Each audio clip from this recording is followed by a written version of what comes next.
Aleluya. ¿Cuánto le pueden dar un fuerte aplauso nuevamente al Señor, por favor? All right, pues estamos alegres, contentos, felices. Déjenme acomodar aquí todos estos libros. Estamos alegres, contentos, felices de comenzar esta nueva clase, este nuevo curso de Daniel y Apocalipsis o escatología. Y antes de salir al aire, yo les estaba comentando de por qué es la importancia o de qué trata el Apocalipsis. Y me gustaría que lo repitieran, por favor, diga conmigo: el Apocalipsis, el tiempo del fin, trata de mí. ¿Alguien dice amén? Se trata de que yo le voy a dar cuentas al Señor, de que yo voy a llegar a la presencia de Dios y Dios me va a pedir cuentas por todo lo que hice. Se trata de la salvación y la redención completa de mi alma. El Apocalipsis se trata de la iglesia, se trata del mundo, pero debemos de verlo como que es para mí el mensaje.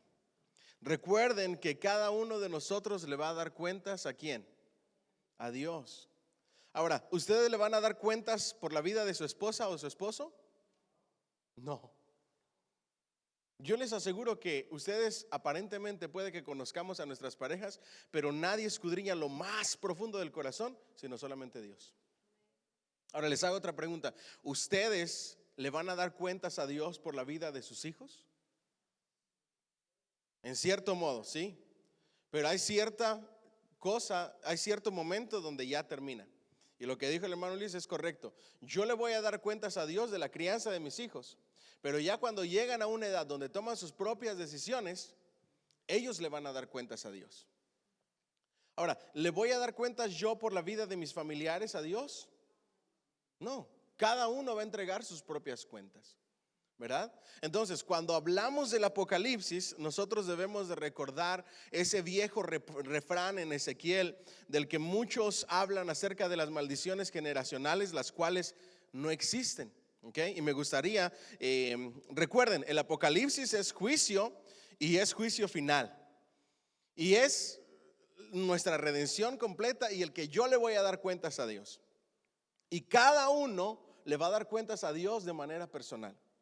Lo que el hermano de la iglesia o la hermana haga o deje de hacer, eso ya es su persona. Por eso siempre enseñamos y decimos: la salvación es personal. Lo que debemos de hacer es saber que nosotros tenemos la dicha y la bendición de recibir el consejo de Dios, pero cada uno toma la decisión de poner en práctica el consejo o no. Amén. Así es que les voy a pedir que vayamos por favor al libro de Ezequiel 18. Y cuando lo tengan pueden decir un fuerte amén. Ya hemos orado, recuerden que a las 7:30 arrancamos con un tiempo de oración. Ya le hemos pedido a Dios que nos hable, que nos enseñe, que su Espíritu Santo nos guíe. Y vayan conmigo por favor a Ezequiel. Y cuando lo tengan dicen amén. Ezequiel 18.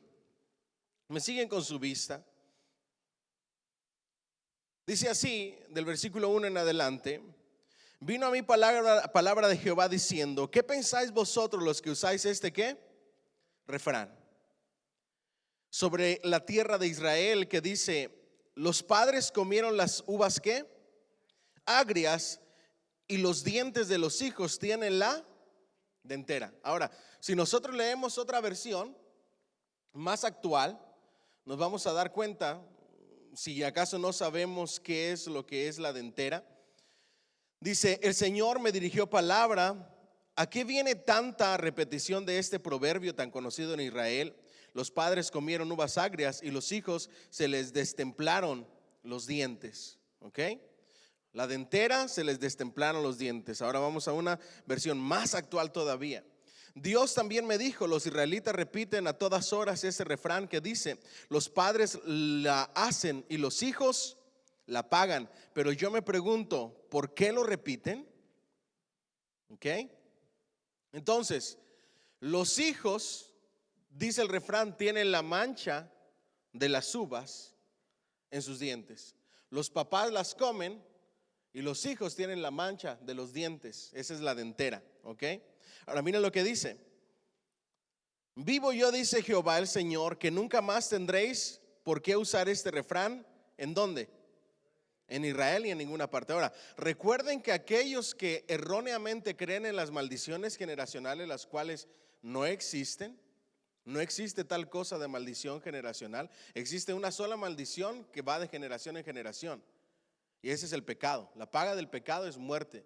Y ese pecado se transmitió a toda la raza humana. Lo que sí existe es la consecuencia que deja las acciones de los padres en la vida de los hijos. No las maldiciones, ¿ok? Y de ese tema podemos hablar mucho. Cuando en la escritura, en Génesis, en Éxodo, perdón, vemos que dice que Dios visita la maldad de los padres sobre los hijos hasta la tercera y cuarta generación. No está hablando de maldiciones. Literalmente el hebreo dice que Dios echa un vistazo para ver si alguien cortó la línea del viejo hombre o la línea pecaminosa volviéndose a Dios. ¿Ok? Pero esa maldición de pecado, esa vergüenza, ese viejo hombre, ¿dónde queda cortada toda maldición? Cuando venimos a los pies de Cristo. Escuchen aquí, los hijos de Dios, los que se han entregado a Cristo de veras y de verdad, no hay maldiciones generacionales que los persigan. Porque cuando vienes a los pies de Cristo, la sangre preciosa de Cristo tiene el poder para romper toda maldición. Él rompió la maldición del pecado, las cadenas que nos ataban, nos hizo nuevas criaturas. Las cosas viejas pasaron, he aquí, todas son hechas nuevas. No hay ningún fundamento bien interpretado para creer en maldiciones generacionales. Aún así, lo que sí es real es que mi comportamiento y mi vida se va a reflejar en la vida de mi familia y de mis hijos. ¿Por qué? Pablo lo dijo. Vivimos en un mundo que lo único que quiere es imitar. Pablo dijo, imítenme a mí así como yo imito a Cristo. Ahora, el que un hijo salga borracho igual que su papá no es una maldición generacional. Simplemente es un ejemplo de vida que le heredó, que le dejó. Pero ustedes pueden ver a un papá borracho que tenga 2 o 3 hijos y pueden ver que ni uno sale borracho o que uno salga borracho y el otro no. ¿Dónde está la diferencia? En la persona, las decisiones que tomó. Sí hay consecuencias y puedes arrastrar a tus hijos en tus malas decisiones a ciertas cosas, pero al final de cuentas no podemos decir es que yo no le voy a dar cuentas a Dios porque yo vengo con maldiciones desde mi pasado y esas son las maldiciones que me llevan a ser quien yo soy y cómo soy. Y no encuentro la forma de romperlas, porque esa es la excusa perfecta para todos. Y en el Apocalipsis tenemos que entender de que tú le vas a dar cuentas a Dios. Y que no le puedes echar la culpa a tus papás, es que así me criaron mis padres, es que yo nací en este hogar, es que yo nací en este ambiente. No le puedes echar la culpa absolutamente a nadie. Cuando estés delante de la presencia de Dios, Dios te va a decir, yo te di 2 caminos. Un ancho y espacioso que conducía a la perdición y uno estrecho y angosto que llevaba a la salvación. Y tú tomaste tu decisión de saber qué camino ibas a seguir. Hoy nosotros tenemos que entender que por mucho que anhelemos, nuestros hijos van a llegar la edad en que van a tomar sus propias decisiones y por sus propias decisiones le van a entregar cuentas a Dios.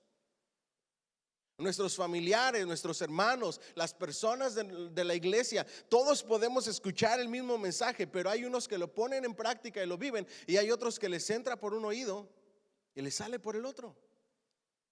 Pero cada uno de nosotros le vamos a dar cuentas a Dios y Él va a separar a un lado a los que son de Él y al otro lado a los que no son suyos. Por eso les digo, el Apocalipsis se trata de mí.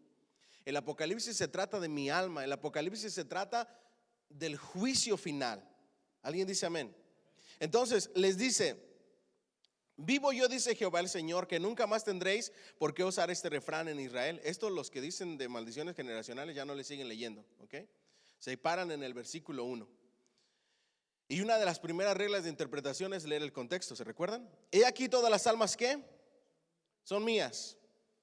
Como el alma del Padre, así el alma del Hijo es mía. El alma que pecare, esa morirá.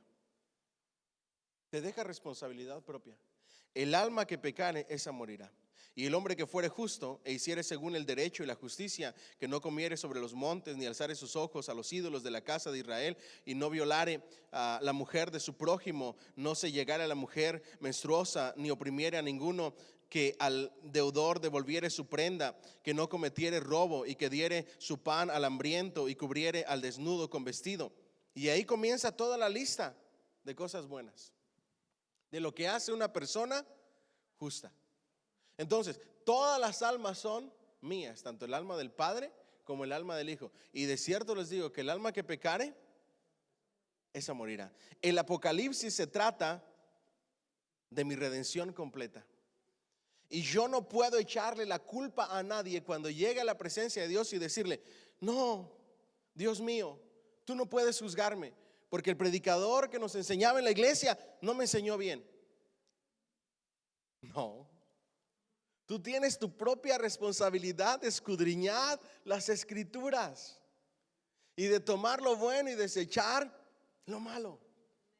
Cuando estemos delante de la presencia de Dios, no podemos llegar con Dios y decirle: no, Dios mío, perdóname, es que yo no sabía. Yo estaba en una iglesia donde todos eran unos hipócritas y yo, confundido, fui uno igual que ellos.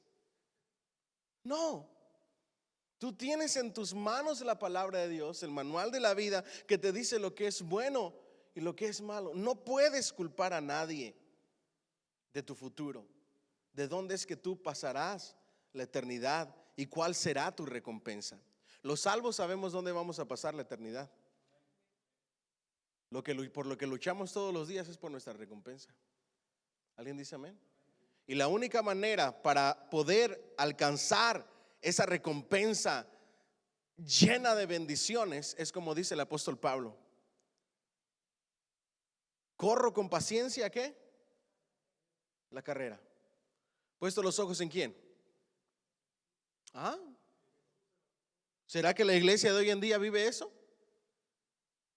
¿O ponemos los ojos en el hermano, en la hermana, en el tío, en el primo, en el papá, en los predicadores, en los pastores? Corro con paciencia, ¿qué? La carrera. Puesto los ojos en quién? En Jesús, el autor y consumador de todas las cosas. Clave número 1 para una recompensa gloriosa y para un galardón y para una corona después de este maratón. Diga conmigo: mis ojos deben estar puestos en Jesús. ¿Alguien dice amén? Si yo pongo mis ojos en ustedes como iglesia, yo ya me hubiera ido y me hubiera dedicado a otra cosa. Si ustedes ponen sus ojos en mí como pastor, quizá hubieran salido ya corriendo. Si ponen los ojos en los hermanos de la iglesia, muchos de nosotros ya hubiéramos salido corriendo. Por eso la escritura nos dice: ustedes van a terminar su carrera. Ustedes van a poder decir como el apóstol Pablo: he peleado la buena batalla, he terminado la obra que me diste. Nosotros vamos a escuchar esas palabras: buen siervo fiel, en lo poco fuiste fiel, en lo mucho te pondré. Pero para poder escuchar esas benditas palabras, tenemos que entender que la clave número 1 es poner nuestra mirada y nuestros ojos en Cristo Jesús y solo a Él seguirlo. ¿Alguien dice amén? Bueno, déle ese fuerte aplauso al Señor, por favor. Entonces, el Apocalipsis se trata de mí, de mi galardón, de mi vida eterna. Vaya por favor en su libro de teología. Le dije que íbamos a estar estudiando 2 libros. En su libro de teología, en la página 846, y también el libro de Daniel y Apocalipsis. Estos 2 libros son los que vamos a estar estudiando, ¿ok?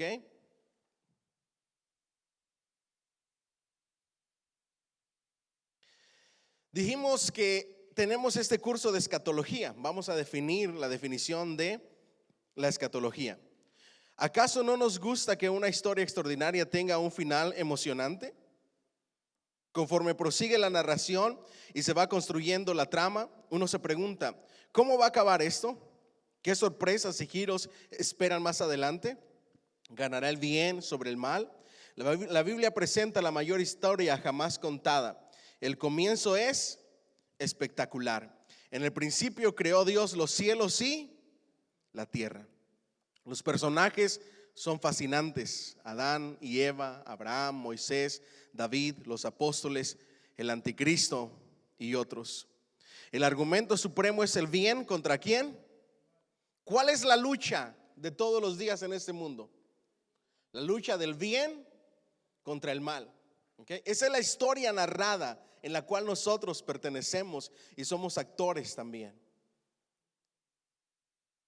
La gran batalla cósmica entre Dios y Satanás. Hay un héroe. ¿Quién es ese héroe?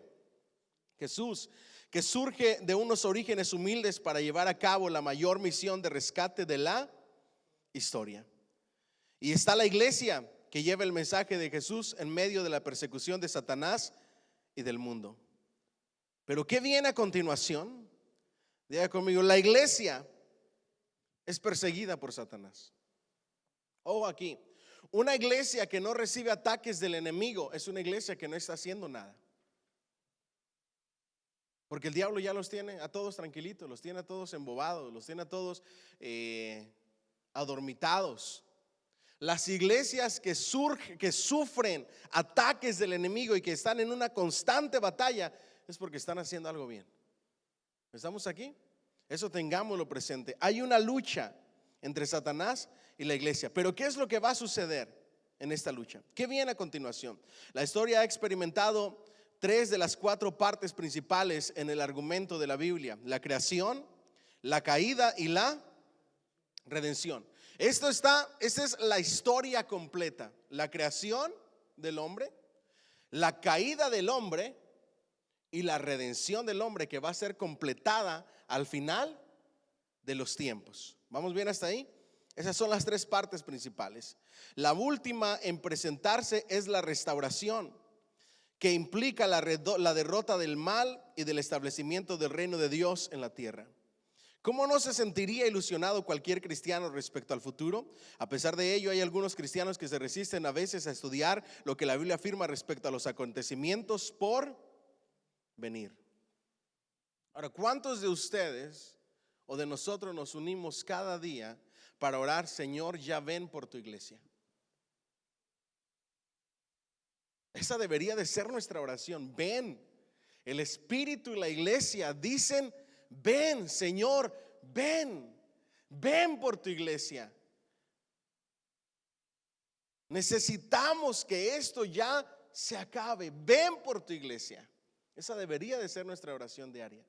Ahora, mi pregunta es: ¿cuántos de los que estamos aquí oramos esa oración?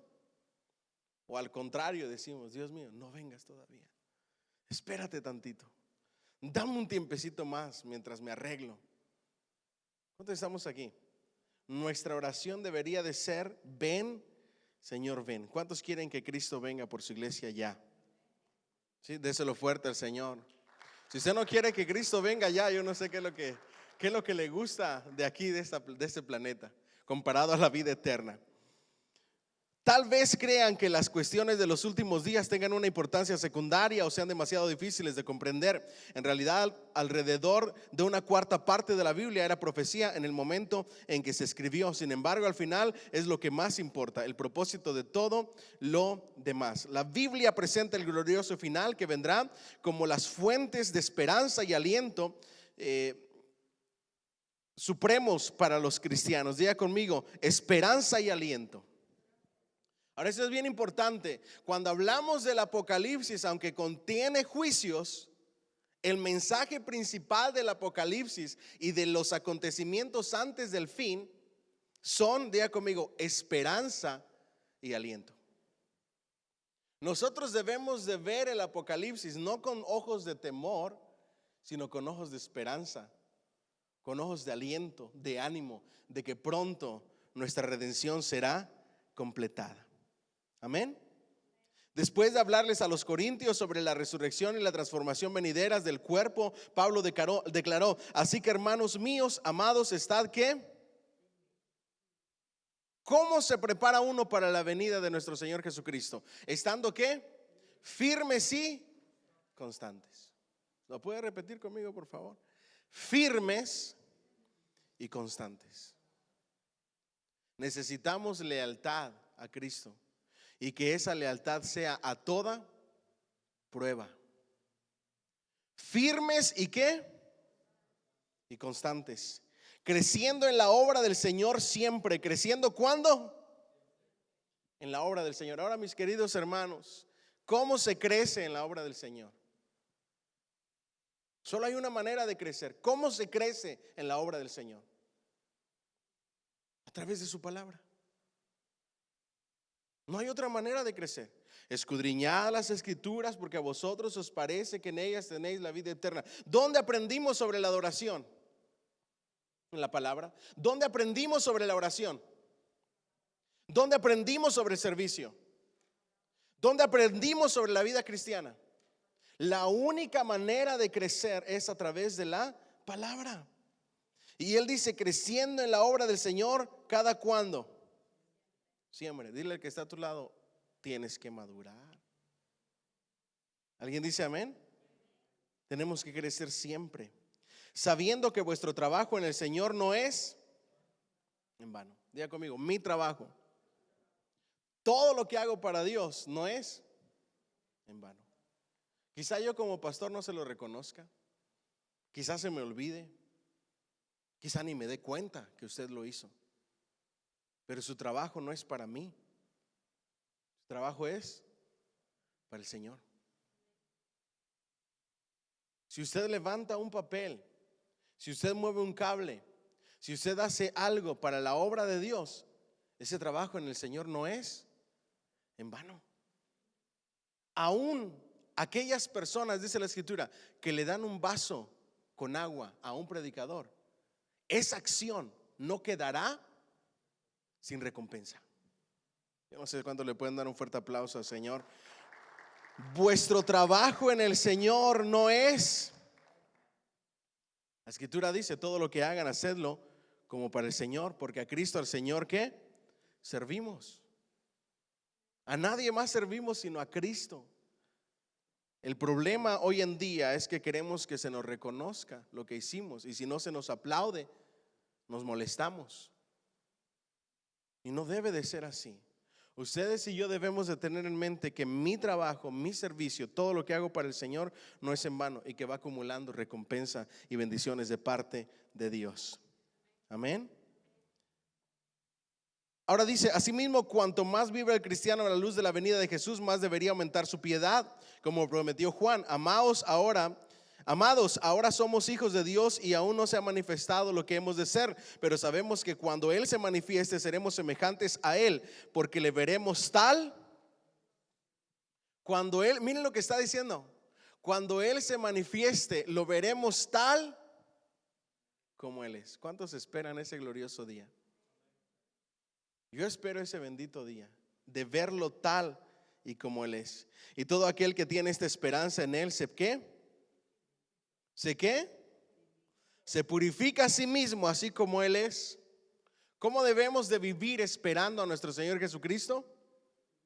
Purificándonos todos los días, viviendo en piedad, en un constante arrepentimiento, y luchando todos los días por crucificar el viejo hombre. Todos los días debemos de buscar ser mejores, no perfectos, porque la perfección total se va a llevar a cabo en los aires, en un momento, en un abrir y cerrar de ojos, al final de la trompeta. Los muertos en Cristo resucitarán primero, y luego nosotros, los que estemos en vida, seremos transformados en un instante. Esto corruptible, lleno de maldad, de pecado, de imperfecciones, se vestirá de perfección, de incorruptibilidad, y esto mortal, de inmortalidad, para entonces poder ver al Señor cara a cara. Esa es la perfección, esa es la santidad perfecta. La hace el Espíritu Santo en ese momento para poderlo ver cara a cara. Mientras estamos en vida, debemos de procurar, con la ayuda de Dios y la guianza del Espíritu Santo, vivir una vida pura, vivir una vida sin mancha, sin arruga, una vida consagrada. Debemos de levantarnos todos los días diciéndole al Señor: Señor, pon un carbón encendido en mi boca, como decía el profeta, para que nos limpie y nos purifique. Debemos de vivir en un constante arrepentimiento y en un constante proceso de cambio. Ustedes tienen que entender que yo le voy a dar cuentas a Dios por todo lo que hago, pero que ustedes también le van a dar cuentas a Dios. ¿Me siguen hasta aquí? Para eso se necesita el temor de Jehová. Ahora quiero que usted entienda algo. Nada de lo que te ofrece esta vida vale la pena comparado a lo que Dios tiene para ti. Nada de lo que te ofrece este mundo, ningún placer, ningún pecado, absolutamente nada vale la pena comparado a lo que Dios tiene para ti. ¿Alguien dice amén? Déselo fuerte al Señor, por favor. Por eso debemos de vivir una vida que agrade a Dios y buscar agradar a Dios en todas las cosas. No pongamos en la cuerda floja por lo que esta vida ofrece, lo que le vamos a entregar de cuentas a Dios. Recuerden, todas las almas son mías, tanto el alma del Padre como el alma del Hijo. El alma que pecare, esa morirá. Y cada uno de nosotros vamos a recibir recompensa según sea nuestra obra, sea buena o sea mala. Cuando estemos delante de la presencia de Dios, le vamos a dar cuentas a Dios por todo. ¿Alguien dice amén? El cristiano puede regocijarse también en que las dificultades de esta vida acabarán. ¿Alguien dice gloria a Dios? La muerte será derrotada, se producirá el reencuentro con nuestros seres queridos ya fallecidos. Veremos el rostro de Dios. Sin embargo, la historia no acabará bien para todos. Los acontecimientos de los últimos días sirven de advertencia para aquellos que aún no han confiado en Jesús para salvación. El juicio está en camino. Recuerden, el Apocalipsis es un mensaje para mí, pero también para los rebeldes que todavía no se han entregado a Cristo. ¿Para qué? Para que les advirtamos que el juicio viene, pero hoy todavía está nuestro Redentor dando salvación y vida eterna. Los no creyentes deben de huir de la ira venidera, confiando en Jesús. Los no cristianos deben arrepentirse para que el día del Señor no caiga repentinamente sobre ellos. Quienes rehacen el plan de salvación serán cortados de las glorias del reino. Quienes rechacen, el plan de salvación serán cortados de las glorias del reino y desterrados de la presencia de Dios. ¿Para cuándo? Para siempre. Por tanto, el estudio de la escatología implica rastrear lo que Dios está haciendo en la historia a un gran nivel cósmico, aunque intensamente práctico, ya que el destino de cada uno está involucrado. Diga conmigo, el destino de cada uno está involucrado en esta historia. Por eso esta historia se trata de mí. Diga conmigo, de mí, de mí, de mí. ¿Qué creen ustedes? ¿Que hay mucho en juego o que no? Seguro que sí. El final de la historia constituye todo su propósito. En el amplio estudio de las creencias cristianas, la escatología es la categoría final de la doctrina. Algunos piensan erróneamente que último significa de menor importancia. Por el contrario, la escatología revela los acontecimientos venideros asociados con la restauración final de todas las cosas. El término escatología procede del vocablo griego eschatos. Diga conmigo, eschatos. ¿De dónde viene la palabra o el vocablo escatología? Del vocablo griego eschatos, que significa ¿qué? Último, fin o final. Así la escatología implica el estudio de ¿qué? De las últimas cosas. Ya vemos el griego, ya sabemos que el griego nos habla de último, fin, final. Entonces la palabra escatología, que procede del griego, significa el estudio de las últimas cosas. ¿Qué es la escatología? El estudio de las últimas cosas. En el contexto de la doctrina cristiana, la escatología es el estudio de los últimos tiempos y de los sucesos asociados con el regreso de Jesús, incluidos ¿qué? La tribulación, la resurrección, los juicios y el reino. Amén.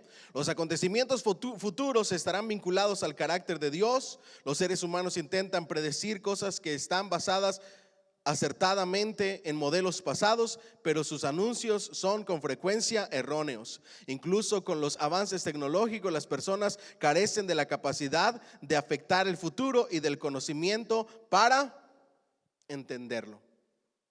Nadie sabe ni el día ni la hora en que nuestro Señor Jesucristo ha de venir, porque solamente el Padre lo sabe. ¿Alguien dice amén? Ni con toda la tecnología vamos a decir tal día viene el Señor por su iglesia. Ni con todos los avances tecnológicos podemos predecir o cambiar lo que ya está escrito. No es que vamos a predecir que esto va a tomar un rumbo diferente. No va a tomar un rumbo diferente. Todas las profecías del Antiguo Testamento fueron cumplidas. Todas las profecías de nuestro Señor Jesucristo en el Nuevo Testamento fueron cumplidas. Eso nos hace pensar, creer y entender y saber que el Apocalipsis y todas estas profecías van a ser cumplidas al pie de la letra. ¿Vamos bien hasta ahí? Entonces, por otra parte, Dios es todopoderoso y omnisciente. Al ser soberano, ostenta el control directo de cada detalle del universo. Y al ser omnisciente, todo lo sabe. Sabe y asegura con exactitud lo que Él quiere que suceda, y eso va a suceder.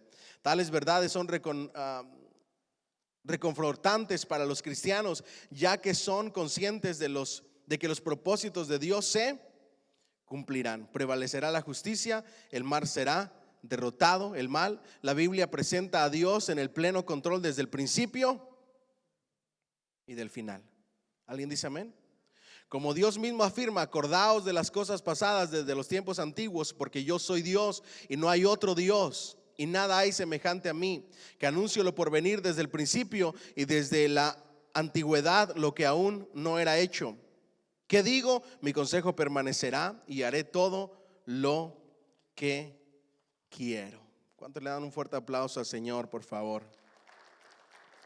Ahora, recuerden que estamos en la introducción. Les voy a pedir que a manera de introducción vayan conmigo a Mateo 24. Y luego de ahí le voy a enseñar las diferentes ramas de pensamiento escatológico, las diferentes ramas de interpretación. Y por ahí vamos a ir avanzando. Amén.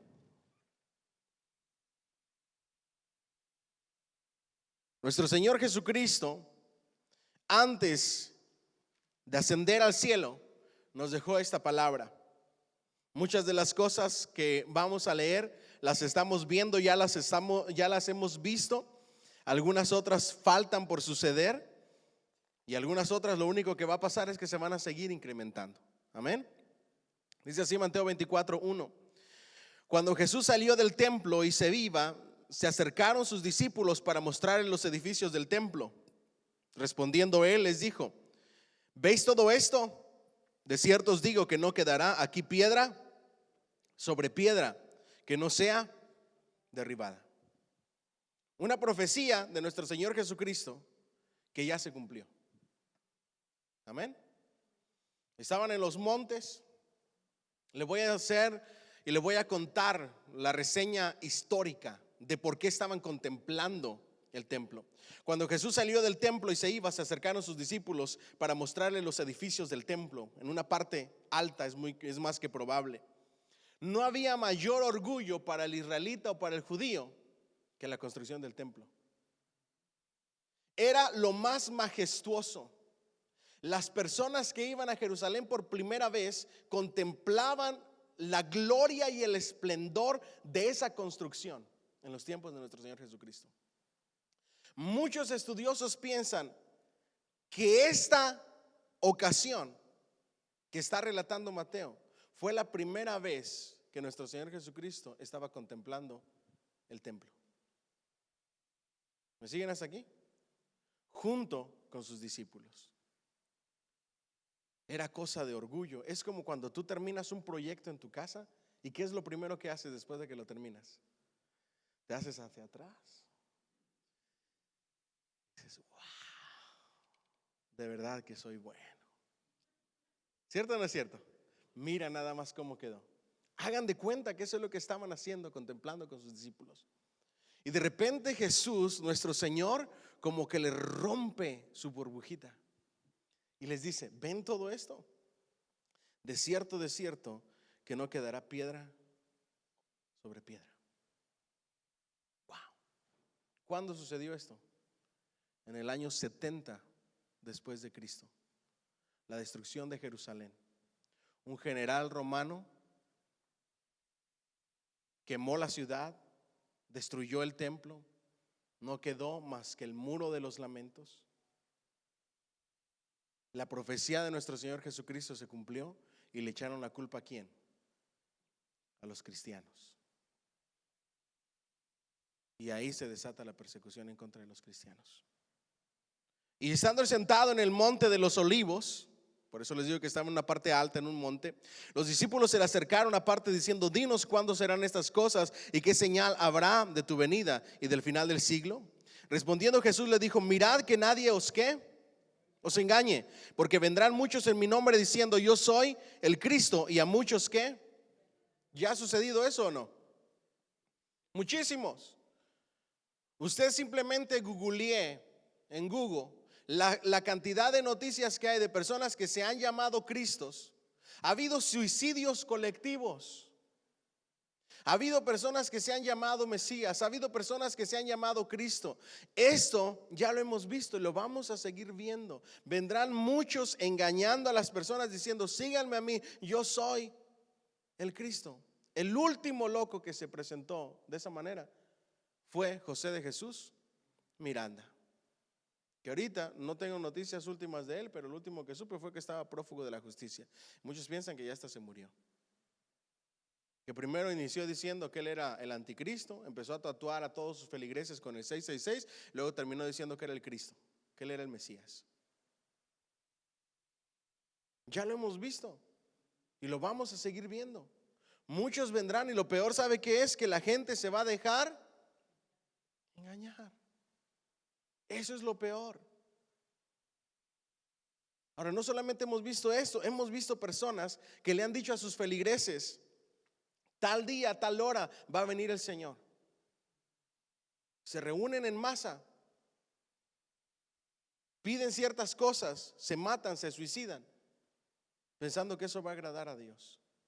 Hoy hay muchas corrientes de falsas doctrinas. Por eso la Escritura dice: escudriñen. Muchos van a perecer en estos últimos días. ¿Saben por qué? Dígalo fuerte, por favor. Por falta de conocimiento. Mi pueblo se pierde y perece por falta de. Muchos son engañados hoy en día y se van a perder por falta de conocimiento. Por eso es que le damos tanto valor a este seminario bíblico nosotros. No vamos a permitir que eso suceda. La mesa está servida, que los que quieran comer, coman. Amén. Porque vendrán muchos en mi nombre diciendo: yo soy el Cristo, y a muchos engañarán. Ahora les pregunto, ¿antes de Jesús había habido otros que habían venido diciendo que era el Mesías? Seguro que sí. El sabio Gamaliel lo dijo. Ya han venido muchos como este. Y hemos visto que han engañado a personas, pero se han quedado sin seguidores. No hay que preocuparnos de nada, dijo Gamaliel. Si este movimiento de Jesús no es de Dios, va a pasar igual que los demás. Va a perecer, se va a acabar. Pero luego dijo la otra cosa: pero si es de Dios, no va a haber quien lo detenga. Estamos en el 2021. ¿Sí? 2021. Ya me quiero adelantar otros años. Y todavía nadie lo ha podido detener, para honra y gloria del Señor. Yo no sé qué le provoca eso. Si esto es de Dios, no hay quien lo pare. Es de Dios y nadie lo va a parar. Cada día la Iglesia Universal sigue creciendo y las almas siguen viniendo a sus pies en todos los países del mundo. ¿Cuántos dicen gloria a Dios? Porque vendrán muchos en mi nombre diciendo: yo soy el Cristo, y a muchos que engañarán, que eso es lo peor. Y oiréis de guerras y rumores. ¿Ya está sucediendo? Seguro que sí. Hay países donde todavía hay guerras. Hemos visto guerras. Oiréis de guerras, rumores de guerras.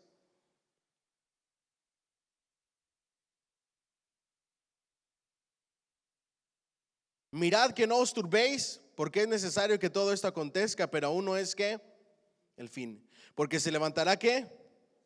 Nación contra nación y reino contra reino. ¿Y habrá qué? Pestes y hambres y terremotos en diferentes lugares. Y todo esto será principio de dolores. Diga conmigo, nación contra nación y reino contra reino. País contra país, estado contra estado, ciudad contra ciudad. Llegará el momento en que dice la Escritura que los padres se levantarán en contra de los hijos y los hijos en contra de los padres. Últimamente, yo no sé si usted se está dando cuenta, pero en las noticias vemos que madres matan a sus hijos, que padres matan a su esposa y a sus hijos. Y cada vez son más las noticias al respecto. La palabra de Dios es real y verdadera. Se oyen guerras, rumores de guerras. Ustedes saben cuál es la preocupación de las Naciones Unidas y por qué hay tantas multas.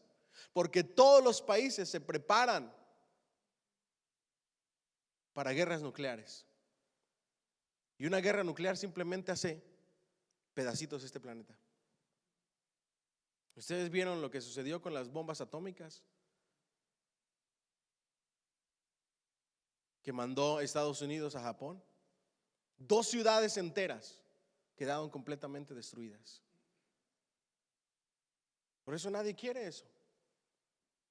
Mas sin embargo, déjenme decirles, va a haber guerras y seguirá escuchando de guerras. Y luego, ¿qué va a haber? Pestes, diga conmigo, pestes, pestilencias, virus, pandemias. Yo quisiera decirles que este es el último virus, pero no. ¿Saben qué es lo que están diciendo ahora los científicos? Que se espera que haya un nuevo virus cada 7 años. ¿Qué es eso? El cumplimiento de la palabra de Dios. ¿Sabe por qué? Ahorita le voy a enseñar por qué. Va a haber pestilencias, va a haber enfermedades, va a haber virus, va a haber bacterias, va a haber pandemias, epidemias.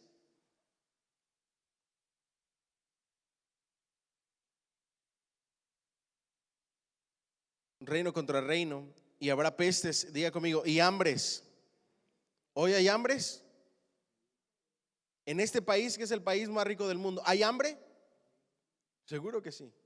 Y va a seguir habiendo hambres. ¿Y terremotos? ¿Ha habido terremotos?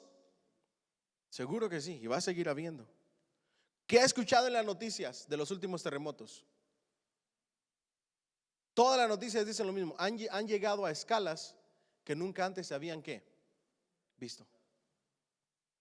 ¿Sabe por qué? Aquí está la respuesta. Y todo esto será principio de dolores.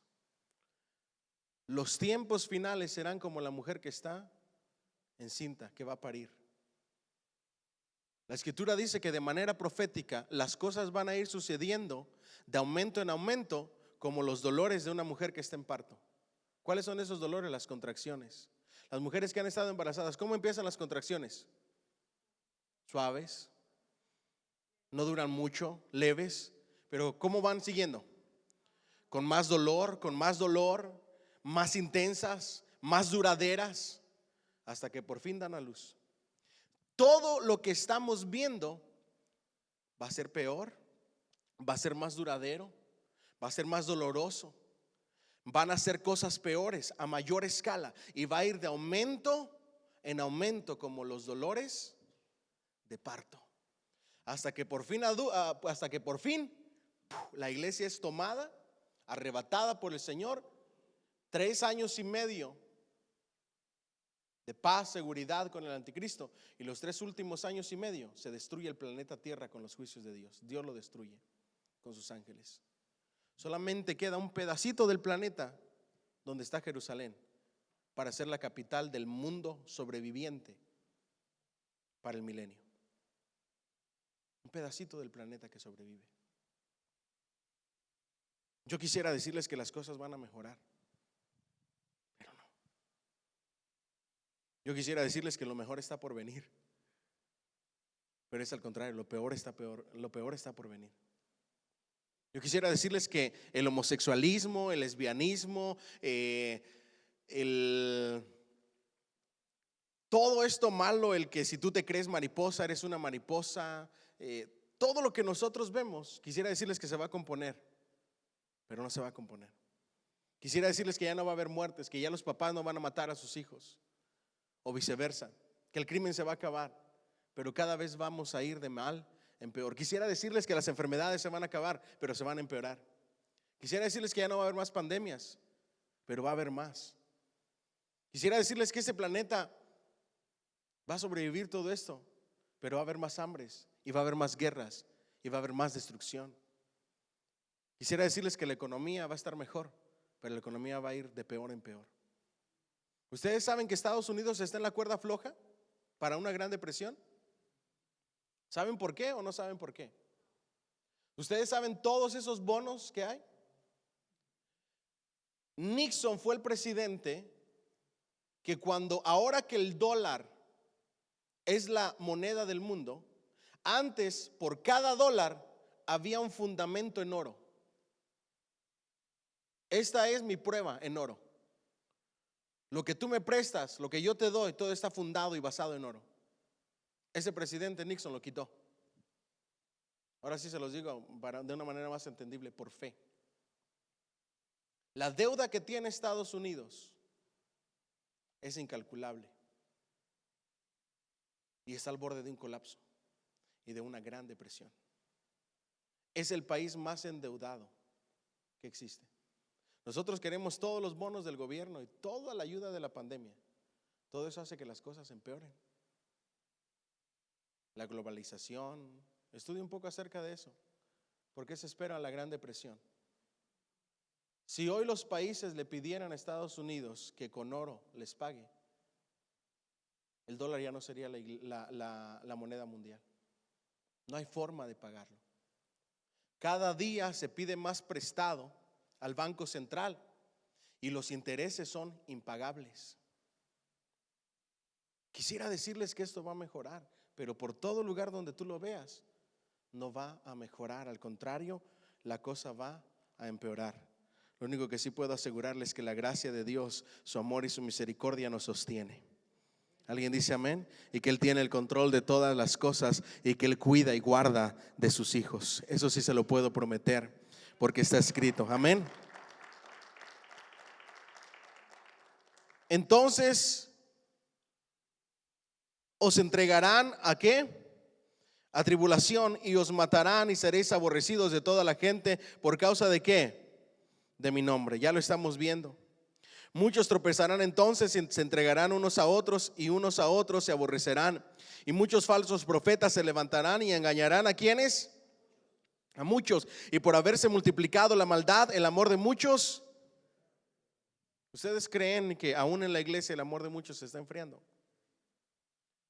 Yo estaba terminando una clase de membresía y hay una parte donde hablamos acerca de ese amor, de esa familia. Y ustedes saben, muchos predicadores hemos dicho lo mismo. El único ejército que se da el tiro de gracia al que el que está herido ha caído, somos los cristianos. Ese es parte del amor que se enfría. Cuando nosotros vemos a un caído, la escritura dice, restáurenlos. La escritura dice que tendrán multitud, se les cubrirá multitud de pecados aquel que traiga a un apartado del Señor de regreso a casa, aquel que traiga a un hijo pródigo, aquel que ayude a una persona caída a restaurarse. ¿Y qué hace la iglesia de hoy en día en el gran amor que tiene? ¿Ah?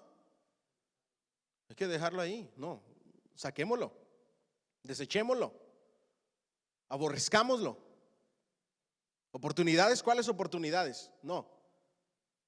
Y lo disfrazamos con el celo de Dios, olvidando el amor de Dios. El amor de muchos se enfriará. ¿Por qué hablo de esto? Porque nuestra misión es alcanzar al perdido y restaurar al caído a través de la aceptación, la restauración y el amor. Ustedes ven en los diseños de nuestra iglesia que parte de esa misión es alcanzar, discipular, enviar. Esa es la visión. ¿Ok? Aceptación, restauración y amor es nuestra misión.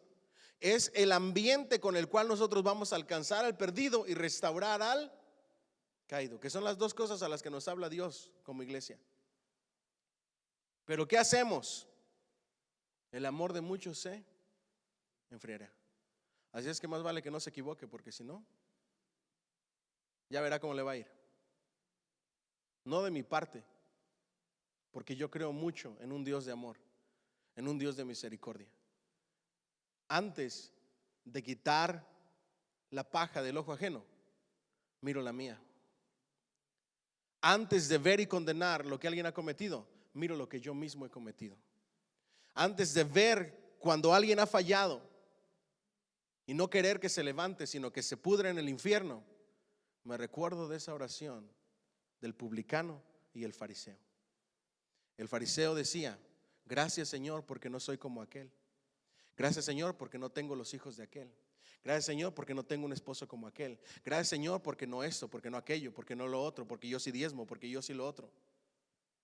Pero luego estaba el publicano: Señor, te doy gracias por tu misericordia. No soy digno de estar delante de ti, mas sin embargo es tu misericordia la que me permite estar aquí. ¿Quién se fue perdonado y restaurado según Jesús? El publicano. Porque el otro nada más estaba señalando y dándole gracias a Dios que no era como ellos. Mi esposa no es como esa esposa, mi esposo no es como ese, mis hijos no son como aquellos. Gracias, Señor. Esa es la peor oración que un padre puede escuchar. Compararse con los hijos de otros que le están pasando mal. Wow. El amor de muchos se enfriará, aún en las iglesias, y ya lo estamos viendo. ¿Me siguen hasta aquí? Mas el que persevere hasta el fin, ¿qué? Este será salvo. En el original, mas el que persevera hasta el fin, está diciendo que la característica de los que perseveran hasta el fin, que la característica, de los salvos es que perseveran hasta el fin. Y será predicado este evangelio del reino a todo ¿qué? El mundo, para testimonio de todas las naciones, y entonces vendrá el fin. ¿Cómo vamos en la predicación del evangelio a todo el mundo? Vamos a pasos agigantados con la tecnología. Aldeas, pueblitos donde apenas hay señal de internet, está llegando el mensaje del evangelio. Más el alcance misionero, más el evangelismo, más los medios masivos de comunicación como la radio, la televisión, viajes misioneros. Esto ya lo estamos logrando, ya lo estamos alcanzando. Será predicado este evangelio hasta el fin del mundo, y entonces vendrá, hasta el fin del mundo, y será el fin. ¿A dónde no ha llegado la Coca-Cola? A donde llegue la Coca-Cola, ahí está llegando el evangelio. La Coca-Cola está llegando hasta los países más remotos y los pueblitos más remotos hay Coca-Cola. Y déjeme decirle que los cristianos no nos quedamos atrás, estamos llevando. Nuestro Señor Jesucristo dijo: y cosas mayores harán. Estaba refiriéndose al alcance, por todo lo que iba a venir, por medios de comunicación, internet. Aún en los pueblitos más alejados de la civilización, la gente tiene Facebook. Y no sé si los ha visto, y graban sus videos y los suben al internet. Pura sierra, puro monte, hermoso se ve el paisaje. Todavía sube el vapor de la tierra y se ve la neblina en la selva. Y ahí graban sus videos y los suben al internet. Este evangelio está llegando a todo el mundo, y entonces vendrá el fin. ¿Cuánto le dan un fuerte aplauso, Señor, por favor? 15, y la advertencia: por tanto, cuando veáis en el lugar santo la abominación desoladora de que habló el profeta Daniel, por eso vamos a estudiar Daniel, el que lee entienda, entonces los que estén en Judea huyan a los montes. El que esté en la azotea no descienda para tomar algo de su casa, y el que esté en el campo no vuelva atrás para tomar su capa. Mas hay de las que estén encintas o embarazadas, y de las que crían en aquellos días. Orad pues que vuestra huida no sea en invierno ni en día de reposo. ¿Cuál va a ser la asolación desoladora? La abominación desoladora. Ya ha sucedido anteriormente, pero en este contexto de esta profecía es lo que el anticristo va a hacer en el templo de Jerusalén. Muchos piensan que va a sacrificar un cerdo, un animal impuro, en el lugar del sacrificio, en el templo de Jerusalén reconstruido. Que esa es otra señal antes del fin, la reconstrucción del templo y el restablecimiento de los sacrificios en Israel. De hecho, hay un instituto o un grupo de sacerdotes de la tribu de Leví que hicieron una institución llamada el Instituto del Templo. Y son los encargados en Israel de hacer una réplica exacta del Antiguo Testamento, de todos y cada uno de los utensilios y del sacerdocio y de las vestimentas, para poder restaurar los sacrificios en el templo judío. Y van súper avanzados.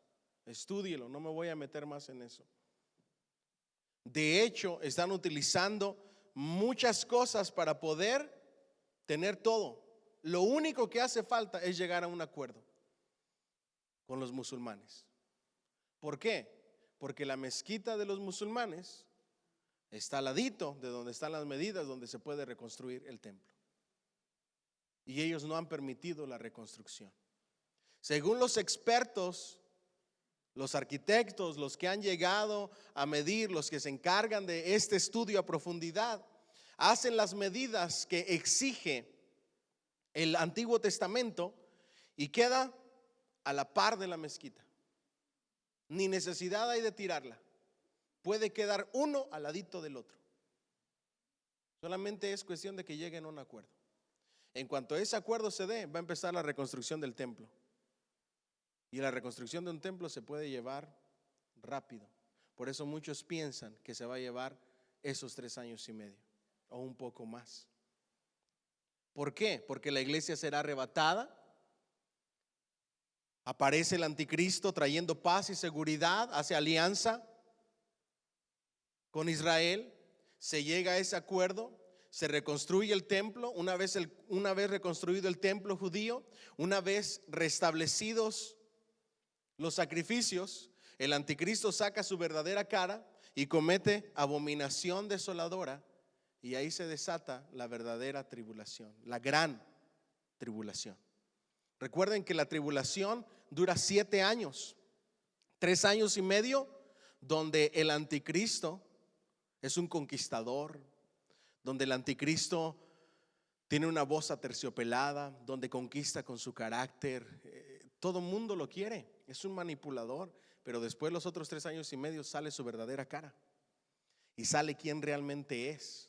Y logró engañar a muchos, y viene la gran tribulación, 3 años y medio de persecución, de juicio de Dios. ¿Me siguen hasta aquí? Esa es la abominación desoladora.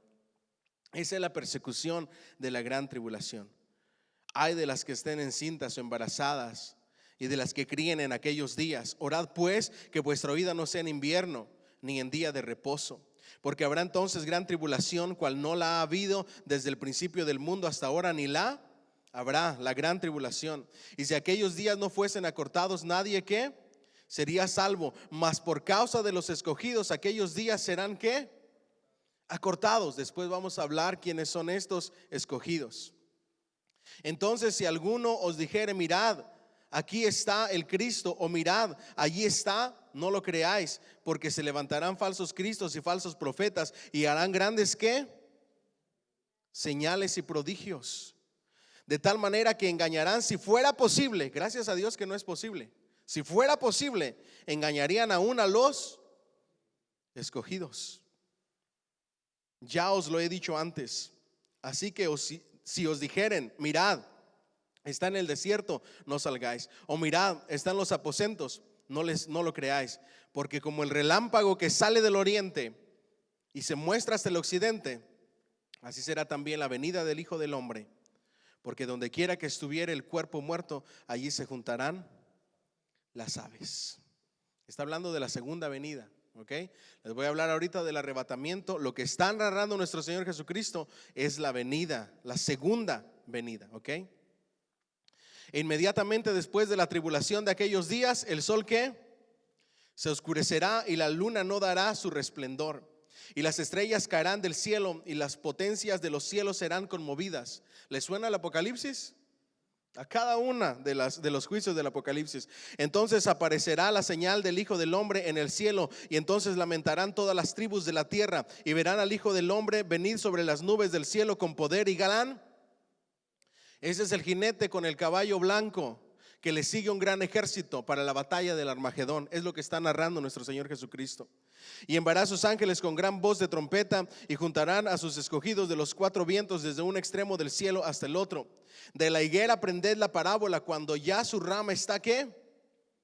Tierna. Dile al que está a tu lado, la rama ya está tierna. Cristo viene pronto. ¿Cuánto le dan un fuerte aplauso al Señor? La rama ya está tierna, ya estamos viendo muchas de esas cosas, y brotan las hojas. Sabéis que el verano está cerca. Así también vosotros, cuando veáis todas estas cosas, conoced que está cerca a las ¿cuáles cosas? Las que acaba de narrar: terremotos, hambres, enfermedades, guerras. Él ya está a las puertas. ¿Alguien dice amén? De cierto os digo que no pasará esta generación hasta que todo esto acontezca. El cielo y la tierra pasarán, pero mis palabras no pasarán.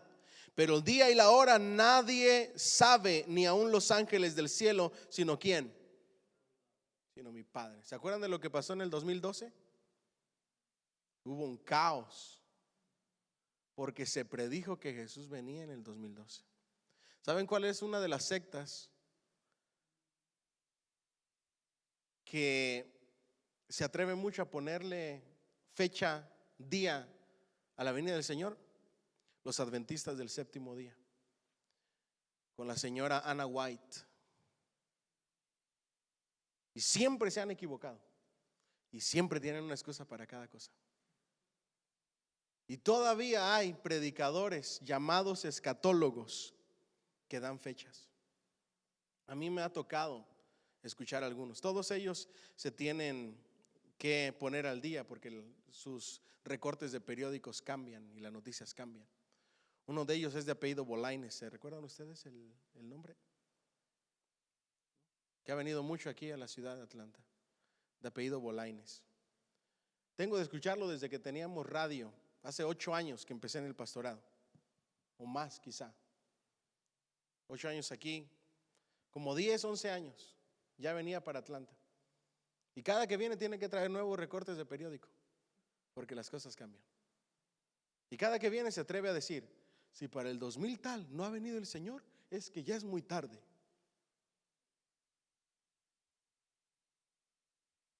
Nadie sabe ni el día ni la hora. Nadie puede calcular. Tú puedes ver todo lo que pasa en las naciones, todo lo que pasa en el planeta, todo lo que está sucediendo, pero aún así no puedes calcular.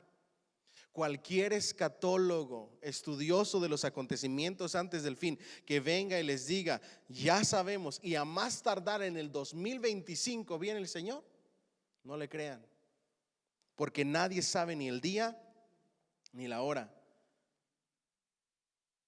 ¿Estamos bien hasta ahí? Mas como en los días de ¿quién? De Noé, así será la venida del Hijo del Hombre.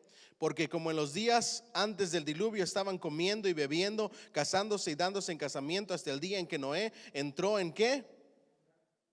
Va a haber un letargo espiritual, un adormecimiento espiritual, tanto en la sociedad como en la iglesia.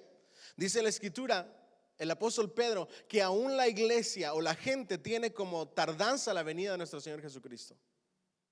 Y Él no tarda, Él va a llegar justo a tiempo. Pero cuando la iglesia está más adormecida, cuando la iglesia está más aletargada, cuando la sociedad está disfrutando de los placeres de esta vida, como en los días de Noé, que se burlaban de él, así la gente se va a burlar de nosotros. Y de repente va a venir el fin. Y va a venir el arrebatamiento de la iglesia. Y ahí muchos caerán en cuenta, así como en los días de Noé. Y ya será demasiado tarde. La puerta de la gracia será cerrada. ¿Ustedes saben que Cristo es el arca de Noé? Toda la construcción del arca tiene tipologías y simbolismos de nuestro Señor Jesucristo y de la cruz. Él es el Salvador.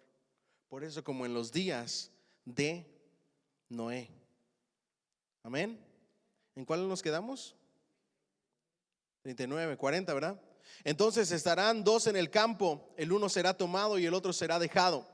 Dos mujeres estarán moliendo en un molino, la una será tomada y la otra será dejada. Velad pues, porque no sabéis a qué hora ha de venir. ¿Qué?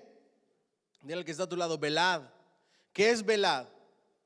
Estar preparados, estar alertas, no te duermas en tus laureles.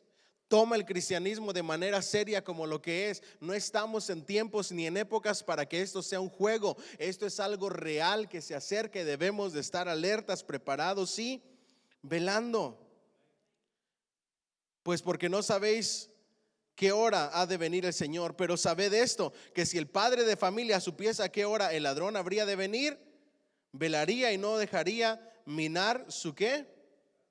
Lógico, si supiéramos tal día, tal hora, estaríamos tranquilos, ¿verdad? Pero ¿qué es lo que nos debe de mantener alerta? Que no sabemos ni el día ni la hora. Puede ser hoy, puede ser al ratito, puede ser mañana, en meses o en años. No lo sabemos, pero tenemos que estar preparados y ver cada día que pasa como que se acerca.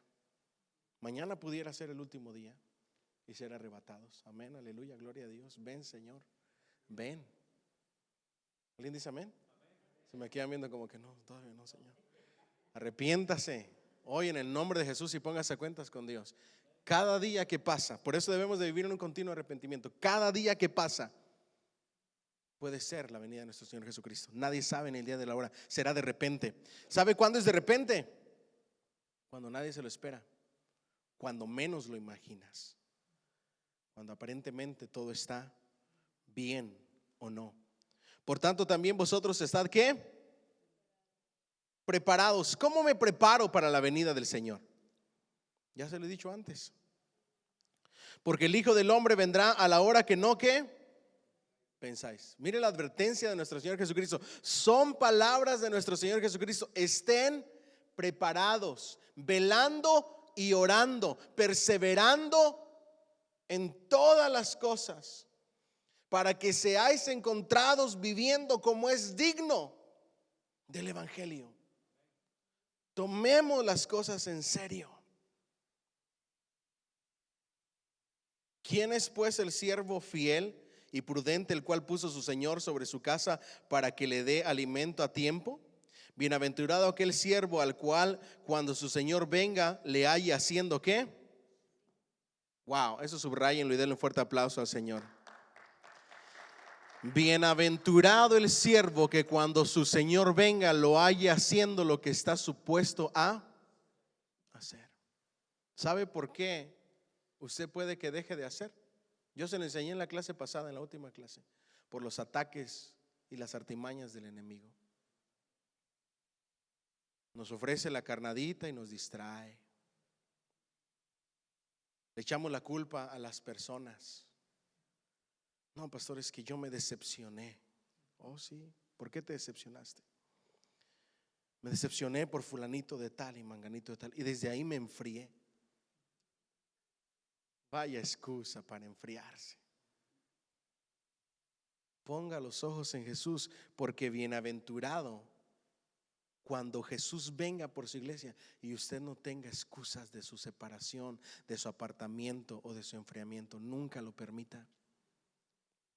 Sirva a Jesús, solo a Él, porque a Cristo el Señor servimos. Búsquele cada día. Tenga tiempos de oración todos los días. Estudie la palabra de Dios todos los días. Aliméntese con esa leche espiritual no adulterada que es la palabra de Dios. Converse con Dios y ore sin cesar durante todo el día en sus pensamientos. Cultive una relación con Dios. Conságrese a Dios. Pida perdón cuando se equivoque. Arrepiéntase de verdad, dé media vuelta, abandone el camino equivocado y siga el camino correcto con un verdadero arrepentimiento y sirva al Señor, busque del Señor, obedezca la palabra del Señor, obedezcamos los mandatos del Señor. Bienaventurados cuando venga el Señor y nos encuentra haciendo así. Yo ya lo puse a pensar, así es que más vale que comencemos a orar desde esta noche. Si usted descuidó su vida de oración y si antes oraba todas las noches y hoy no, por lo menos que esto le provoque respeto y que diga, si viene hoy el Señor o mañana, que me haya encontrado orando en la noche. Amén. Y en la mañana, ¿qué es lo que tiene que hacer? Antes de abrir el Face y ver las notificaciones. ¿Ah? Orar y darle gracias a Dios. Gracias, Señor, por un nuevo día. Durante el día medite en la palabra de Dios, medite en sus promesas. Ore, hable con el Señor, escuche la palabra de Dios a través de los diferentes medios. En su trabajo, esfuércese por dar buen testimonio. Llegue a la casa, dele gracias a Dios. Abrace a sus hijos, a su esposa. Vivan bien, no estén pelee todo el tiempo. Ni un amén. No estén distanciados. La vida es tan corta y la familia nos puede durar tan poco como para desperdiciar el tiempo en tonterías. Que juntos hablemos de Dios, que juntos sirvamos a Dios, que juntos le tengamos temor a Dios. Y que digamos, quizá mañana sea el último día. Ojalá nos encuentre haciendo así. Que cada domingo vengamos a la casa de Dios con alegría de corazón, porque vamos a servirle a Él. Que cada cable que recogemos, que cada sobre que movemos, que cada tripod que movemos, que cada cámara que instalamos, que cada instrumento que afinamos, que cada cosa, que cada papel que agarramos para las clases de los niños, todo lo que hacemos, ojalá y que Dios nos encuentre haciendo así. Sería lo más glorioso que el Señor venga en un día domingo de iglesia y nos encuentre sirviendo. Wow. Que así nos encuentre el Señor. ¿Alguien dice amén? Den un fuerte aplauso al Señor. ¿Vale la pena o no vale la pena? Seguro que sí. De cierto os digo que sobre todos sus bienes les pondrá. Pero si aquel siervo malo dijera en su corazón, mi Señor tarda en venir, entonces me voy a relajar, tranquilo, y comenzar a golpear a sus consiervos y aún a comer y a beber con los borrachos, vendrá el Señor de aquel siervo en día que éste no se espera y a la hora que no sabe, y lo castigará duramente y pondrá su parte con los hipócritas. Allí será el lloro y el crujir de dientes. Diga conmigo, ay Señor. Así es que ¿quién tiene la culpa? Diga conmigo, sobre advertencia no hay engaño. No, el Señor no viene, así es que le voy a dar otro ratito aquí, voy a quedar otro ratito por acá, voy a seguir siendo la misma persona, enojona, destaruda, voy a seguir sin orar, voy a seguir sin congregarme, voy a seguir disfrutando de la vida, voy a seguir viviendo la vida loca, voy a seguir emborrachándome, voy a seguir tomando las cosas a la ligera en la vida cristiana. Al cabo el Señor no viene, al cabo el Señor tarda. Diga conmigo, no se lo recomiendo a nadie. ¿Alguien dice amén? Ojalá nos encuentre haciendo así. Yo le pregunto, ¿cuántos de los que estamos aquí le tienen un temor reverente al Señor? ¿Usted de verdad cree que vale la pena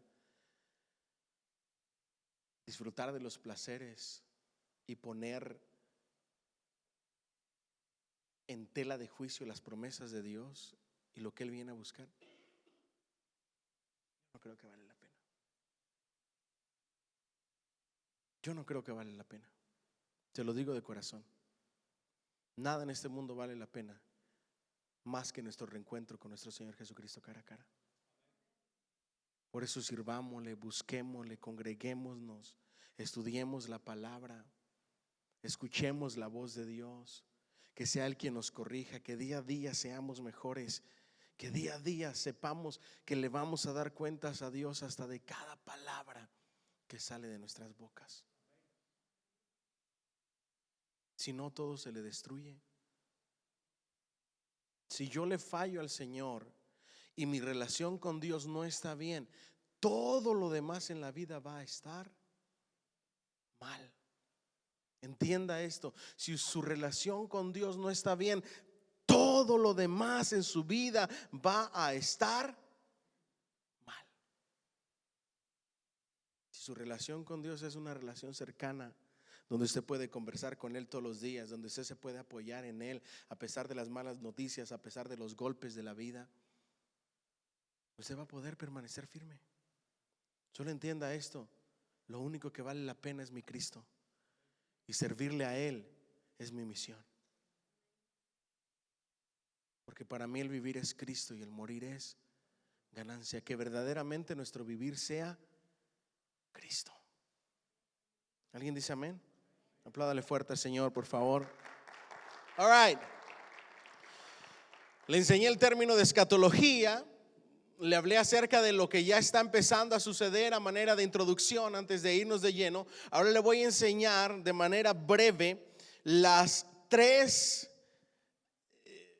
líneas de interpretación o las tres corrientes de interpretación dentro de los acontecimientos antes del fin. De la primera de la cual quiero enseñarle es el posmilenialismo. Diga conmigo, posmilenialismo. ¿Qué significa o cuál es el significado del posmilenialismo? Para los posmilenialistas, ellos interpretan los acontecimientos antes del fin pensando que la segunda venida de Cristo será después del milenio. ¿Ok? El orden de los acontecimientos, ellos piensan la última parte de la era de la iglesia, esto es los últimos 1000 años de ella, es el milenio que será una era de paz y de abundancia gracias a los esfuerzos de la iglesia. ¿Ok? Postmilenialismo, diga conmigo, Cristo viene después del milenio, según ellos. ¿Ok? Eso es lo que ellos piensan, no nuestra postura como iglesia. Ellos piensan que ese periodo de paz, de armonía, de tranquilidad que se relata en el milenio se logra a través de los esfuerzos de la iglesia. ¿Por qué no creemos eso? Porque si fuera así, ya la iglesia lo hubiera conseguido y las cosas van de mal en peor. ¿Ok? Es el milenio que será una era de paz y de abundancia gracias a los esfuerzos de la iglesia. Después de esto vendrá Cristo.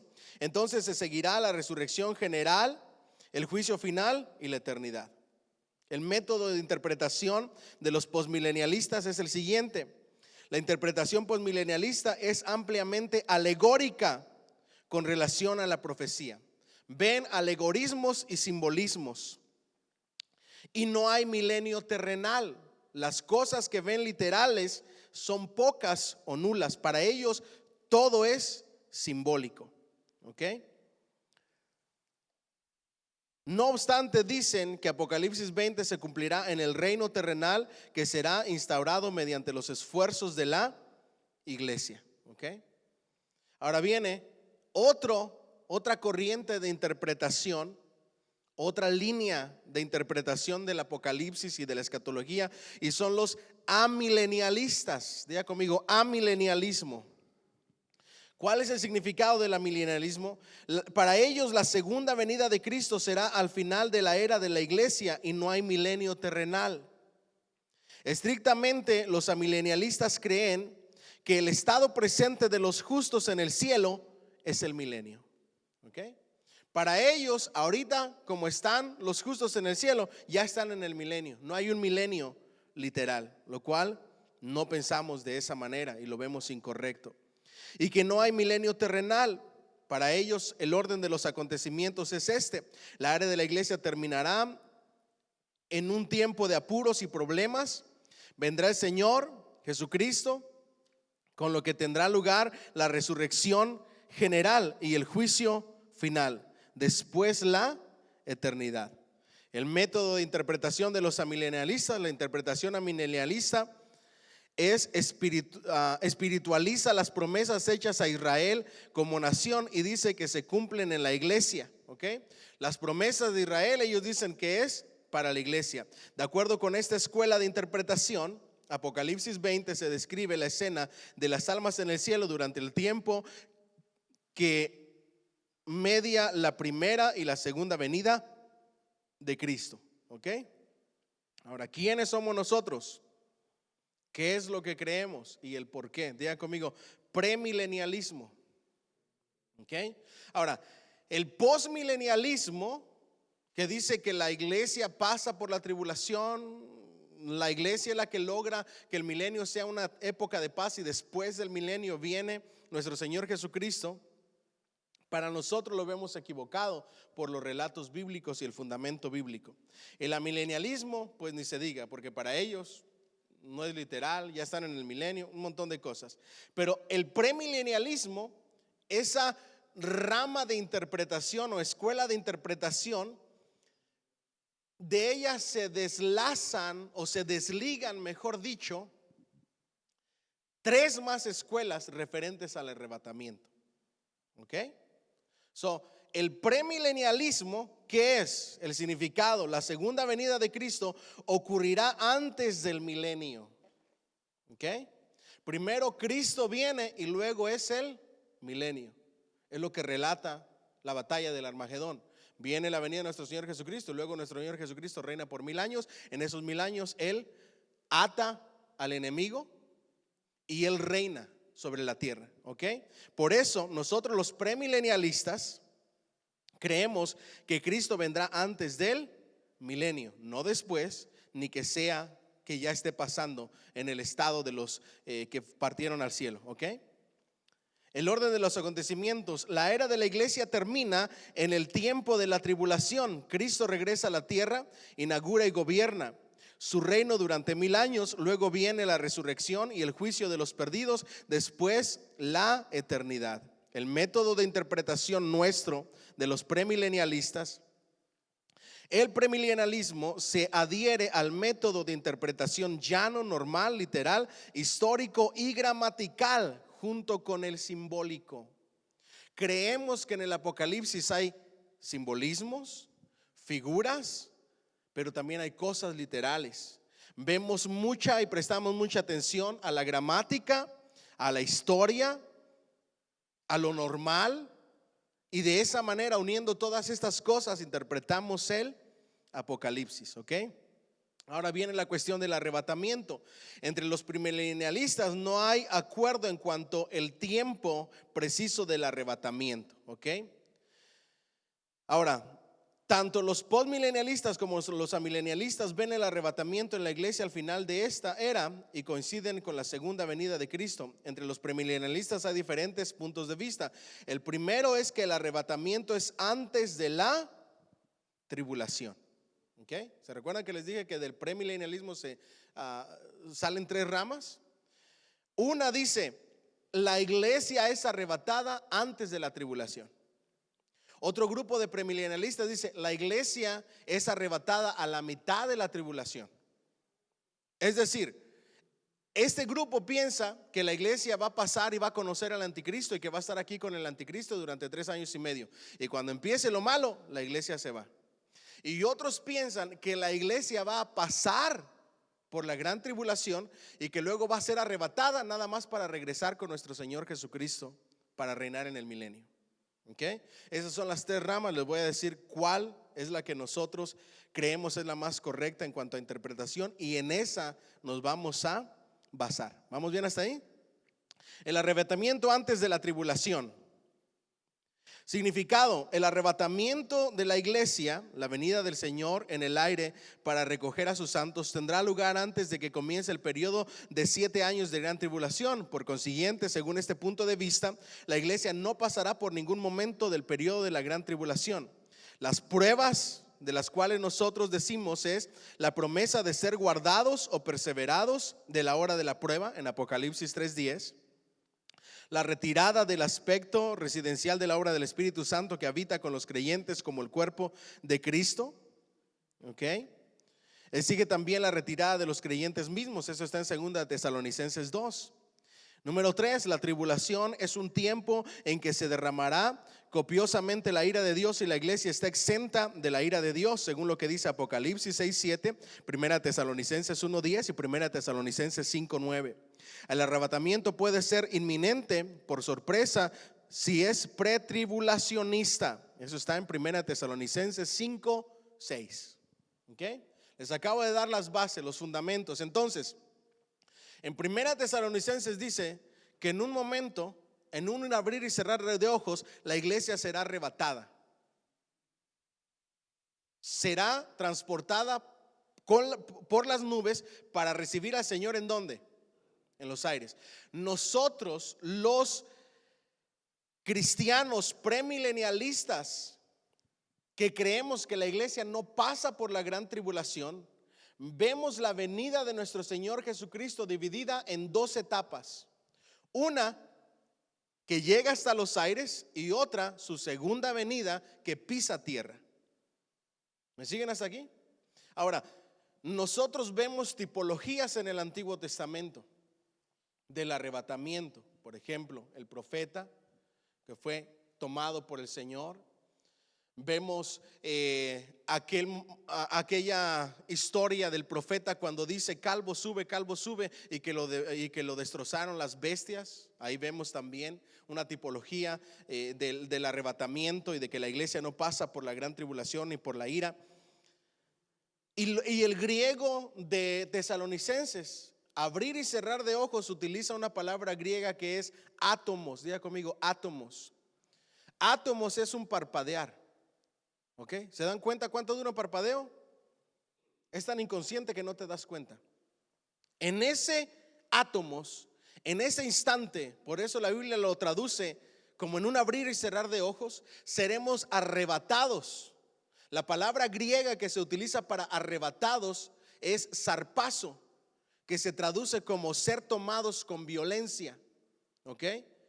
Ahora, aquí viene una situación un poquito difícil con esta postura, pero no en nuestro caso. ¿Ok?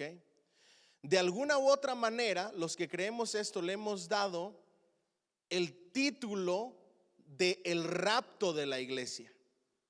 ¿Ok? Lo cual desde mi punto de vista muy humilde es incorrecto. ¿Ok? El rapto de la iglesia, los que hablan del rapto de la iglesia dicen que va a ser de manera secreta y que nadie se va a dar cuenta. Yo no creo en eso. Yo prefiero utilizar la palabra que se utiliza en el Nuevo Testamento, el arrebatamiento de la iglesia. ¿Cómo se le debe de llamar? Arrebatamiento de la iglesia, no el rapto de la iglesia. Porque no va a ser ningún secreto. ¿Saben por qué? Porque cuando los miles y millones de personas desaparezcamos, seamos tomados con violencia en un abrir y cerrar de ojos, sí se va a dar cuenta la gente. Aviones van a estarse desplomando, carros van a estar chocando, el caos va a empezar, porque muchos de nosotros ya no vamos a estar haciendo las labores que vamos a estar haciendo. Así es que no va a ser secreto. Las noticias van a decir y anunciar que hubo una desaparición de miles y millones de personas. No nos vieron cuando nos fuimos, porque ¿cuánto tomó para ser arrebatados con violencia? Un abrir y cerrar de ojos. Nadie se dio cuenta, así como no te das cuenta de un parpadeo. Y allá vamos a ser cambiados y transformados para recibir a nuestro Señor Jesucristo en el aire. Y vamos a ir a las bodas del Cordero. No me le quiero adelantar porque si no ya no vamos a estudiar todo, ¿verdad? Pero después de ahí empieza la tribulación, 3 años y medio y luego 3 años y medio de gran tribulación. ¿Ok? Ahora vamos a ver qué piensa el otro punto de vista. Los que piensan que el arrebatamiento es en medio de la tribulación. Ellos piensan que el arrebatamiento ocurrirá cuando hayan pasado los primeros 3 años y medio de la tribulación. Pruebas que se deducen de la última trompeta en 1 Corintios 15:52, que es la misma de la séptima trompeta del Apocalipsis. ¿Okay? Ahí yo tengo muchos problemas con esta interpretación, porque en la iglesia donde yo nací se hablaba mucho de esta trompeta, y que cuando suena esta trompeta, y que la trompeta, y que la trompeta, y la única trompeta que se va a sonar es en el arrebatamiento, para ir con el Señor. ¿Ok? Entonces, ya lo dejo a discreción suya. ¿Ok? Nada más le estoy diciendo cuál es nuestro punto de vista, nuestra postura en cuanto a esto. Y esta suena a la mitad de la tribulación. La gran tribulación es solamente la última mitad de la semana, de la séptima semana de Daniel. Y a la iglesia se le promete liberación solamente de eso. La resurrección de los 2 testigos describe el arrebatamiento de la iglesia. Nosotros no vemos en los 2 testigos y su resurrección el arrebatamiento de la iglesia. Lo vemos en Tesalonicenses y en otros tipos del arrebatamiento. ¿Okay? Y su resurrección ocurre a la mitad del periodo. Si ustedes se dan cuenta, hay más fundamento en el arrebatamiento antes de la gran tribulación que a la mitad de la tribulación. Si acaso, con temor a equivocarme, lo que vamos a poder llegar a ver nosotros es ese hombre que se levanta conquistando al mundo. Si acaso, quizá ni lo vamos a ver. ¿Ok? Y después vienen los que piensan que la iglesia sí va a pasar por la gran tribulación. ¿Ok? Y ellos piensan que lo único que esto significa es que Dios te va a cuidar y te va a librar en medio de la ira. ¿Ok? Jamás. No hace sentido con el Apocalipsis. No hace sentido con aquellos que lavan sus vestiduras después de que les cortaron la cabeza, que están debajo del altar y que claman: ¿hasta cuándo, Señor? ¿Hasta cuándo? Hay dos grupos de personas: los que están disfrutando de las bodas del Cordero. Si ya están allá disfrutando de las bodas del Cordero, es porque se fueron primero. Y luego los que salieron de la gran tribulación, que están debajo del altar, se fueron durante la gran tribulación. Ya había un grupo. Y los que vienen con nuestro Señor Jesucristo son los que fuimos arrebatados, que disfrutamos de las bodas del Cordero. O sea que eso está súper interesante. ¿Ok? Les di las tres escuelas, les di el fundamento y cuál es en la que nosotros nos vamos a basar. ¿Ok? Les iba a decir otra cosa y me arrepentí de decírselas y se me olvidó, porque era tanta carne que dije: no, luego se me empachan. Y se me fue el avión. Oh, les hablaba del anticristo. Se los voy a dar nada más para animarlos a que vengan a la siguiente clase. Si acaso, porque quizá ni la cara le conozcamos al anticristo, si acaso vamos a ver el movimiento de lo que va a ser esa moneda mundial, con la cual nadie podrá ni comprar ni vender. Ahora, muchos me preguntan: pastor, ¿y qué pasa si ya estamos usando la moneda o la empezamos a usar y ni cuenta nos damos? ¿Cierto o no es cierto? Mucha gente se pregunta eso. ¿Por qué? Porque usamos tarjetas de crédito, utilizamos todo en el internet, tenemos absolutamente, vamos al día. La gente se preocupa: ¿y qué tal si ya me ponen el 666 por todo? Porque tengo que estar al día y yo tengo que comprar y tengo que vender y tengo que ir al doctor. Y luego, ¿qué tal si ya está el anticristo y ya me sellé y ya no me voy con el Señor? Esas son sus preocupaciones de algunas personas. No hay forma de que empiece el sello de la bestia hasta que no seamos arrebatados. Para cuando empiece a circular el sello de la bestia como moneda y como forma de comprar y vender y de atención médica, ustedes y yo ya no vamos a estar aquí. Ni un amén. ¿Se quiere quedar o qué? Diga amén. Ya no vamos a estar aquí. Yo no sé si le vamos a ver la cara al anticristo, si lo vamos a conocer o no, y ni me interesa. Honestamente no me interesa saber si ya nació. ¿A quién le importa? Que quizás es un niño. ¿A quién le interesa? No me importa eso a mí. A mí lo que me importa es que mi Cristo venga por su iglesia y nos arrebate y disfrutemos de las bodas del Cordero, mientras acá a los que no encontró haciendo, ¿verdad? ¿Quiénes son esos? Esos nunca fueron salvos. Yo creo que la iglesia de Jesucristo se va en el arrebatamiento. Y la iglesia de Jesucristo no va a ir mutilada. Dentro del arrebatamiento hay posturas todavía, escuelas de interpretación que hablan de una iglesia que se va parcialmente. Yo no creo en eso. Yo creo que la iglesia verdadera, real de Jesucristo se va. Los que se quedan aquí estuvieron en la iglesia, estaban con nosotros, pero no eran de nosotros. No se fueron porque no eran creyentes, no eran salvos, porque por sus frutos los conoceremos. O alardeaban de ser justos, salvos, pero no lo eran. Cuando venga la tribulación, ahí se van a convertir. Y esos son los que están debajo del altar, que tuvieron que emblanquecer sus ropas después de que les cortaron la cabeza. La iglesia no va a entrar mutilada a las bodas del Cordero. La iglesia que se va es la iglesia completa, real y verdadera, que espera a Cristo, sin mancha y sin arruga. No una iglesia parcial o mutilada, no. La iglesia se va. Los que se quedan son los que realmente no han sido salvos, los que no son salvos o los indecisos. ¿Será que sí es cierto? ¿Será que no? No son salvos. Así es que no nos interesa si le vemos la cara al anticristo. No se preocupe por la moneda, no se preocupe por los cambios que haya. Pastores, si nos dejan sin efectivo, ya hay países donde no hay efectivo. Entonces con el teléfono. Hay lugares donde ya no hay bancos. ¿Me siguen hasta aquí? Y vamos para allá que volamos. Así que usted adáptese, siempre y cuando no ofenda a Dios. No se preocupe, que cuando llegue el tiempo, el Señor nos arrebata y nos lleva. Amén. Denle un fuerte aplauso al Señor. Póngase de pie si es tan amable. Vamos a terminar con una oración. Que Dios me los bendiga. Gracias a todos por venir. Yo espero que usted esté tan emocionado como yo y que seamos iglesia de verdad, real y verdadera, porque esa es la iglesia que Cristo viene a buscar. Dile al que está a tu lado: no te duermas en tus laureles. Dile: la rama ya está madura. ¿Alguien dice amén? El día está cerca. Ojalá que así les encuentre haciendo. ¿Se recuerdan cómo comencé esta clase? El Apocalipsis se trata de mí, de mi historia de redención, de mi salvación y de mi vida eterna. Por favor, ya no le eche la culpa a nadie más.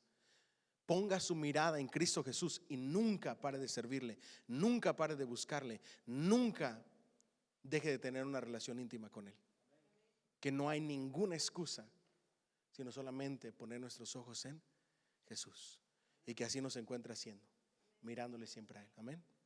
Bendito Dios, te damos muchas gracias por esta noche, te alabamos.